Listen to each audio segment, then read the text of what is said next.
မာလာဟင်းအနှစ်ကောင်းကောင်းလေးတစ်ခုရှိလို့ရှိရင်ကြက်ချီတောက်မာလာတော့ရောအခုကျမလုပ်ပြမယ်ဝါဦးကြက်ချီတောက်မာလာတော့ကိုပါလှုပ်စားလို့ရမှာဖြစ်ပါတယ်ရှင်။ကဲအရင်ဦးဆုံးကျမတို့ကြက်ချီတောက်တွေကိုရေနွေးထဲမှာဒီအစာပလာလေးတွေအနေငယ်ထည့်မယ်ပေါ့နော်အနံ့ညီတာတွေပြအောင်လို့အဲ့ဒါလေးကိုစားနေငယ်ထည့်ပြီးတော့မှမိနစ်30ကနေပြီးတော့မိနစ်40အထိနူးတဲ့အခြေအနေပေါ့နော်အဲ့ဒီအထိကိုပြုတ်ခဲ့ပါတယ်ဝါဦးတွေကိုလည်းကျမကအတုံးလေးရယ်ပြီးတော့မှအချောင်းလေးဖြစ်အောင်လို့ဇွန်းလေးနဲ့ချစ်တယ်ပေါ့နော်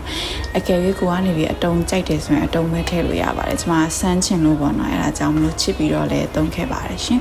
သူတို့ကိုကျမတို့အားလုံးပြုတ်ပြီးသွားပြီဆိုလို့ရှိရင်တော့ရေစစ်ထုတ်မယ်အခုကတော့စားတုပ်ပါမယ်မာလာဟင်းအနစ်ထည့်တယ်ပေါ့နော်အနစ်ဘူးကကောင်းမကောင်းတော့မသိဘူးအဲ့ဒီဘူးကြီးတဘူးကကျမစားလို့ကုန်ပါတော့မယ်ပြီးတော့မှလော်ထားတဲ့မြေပဲထောင်လေးထည့်ပါတယ်မြေပဲကတော့မကြိုက်တဲ့သူမထည့်လဲရပါတယ်ကျမကတော့စိတ်ကလေးကြိုက်လို့ထည့်ခဲ့ပါတယ်အနစ်ထဲမှာအရသာကတခါတည်းပါပြီးသားမလို့ကျမကတော့ထပ်မထည့်တော့ပါဘူးဒီရသာကကျမအတွက်အဆင်ပြေသွားပြီမလို့ပါနော်ဒါဆိုလို့ရှိရင်တော့စားဖို့အတွက်ပကံလေးထဲမှာထည့်ပါမယ်ရှင်သူရဲ့အရသာလေးကတော့မာလာရသာဖြစ်တဲ့အတွက်ကြောင့်မလို့ထုံထုံဆက်ဆက်ကလေးတွေပေါ့နော်ကျမကတော့ဒါလေးကိုအရင်ကြိုက်ပါတယ်အဆင်ပြေကြပါစေကျေးဇူးတင်ပါတယ်ဘိုင်ဘိုင်